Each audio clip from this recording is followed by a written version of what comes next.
ಇನ್ನ ಇದಕ್ಕೆ ಅವ್ರ ಇಂಟ್ರೆಸ್ಟ್ ಎಷ್ಟು ಬೀಳುತ್ತೆ ಅಂತ ಲೆಕ್ಕ ಹಾಕಿದೀರಾ? 40% ಇಂಟ್ರೆಸ್ಟ್ ತಗೋತಾರೆ.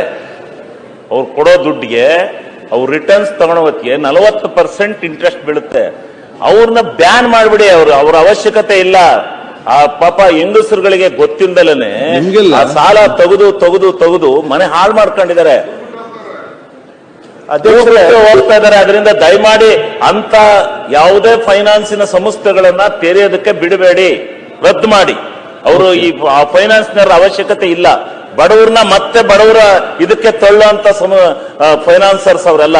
ಅವರು ಬಡವರನ್ನ ಉದ್ಧಾರ ಮಾಡಕ್ ಬಂದವರಲ್ಲ. ಅವರು ಮೈಕ್ರೋ ಫೈನಾನ್ಸ್ ಹೆಸರಿನಲ್ಲಿ ಜನರ ಶೋಷಣೆ ಆಗ್ತಾ ಇರುವಂತಹದ್ದು ಇದೆ, ಒಪ್ಕೊಳ್ತೇನೆ.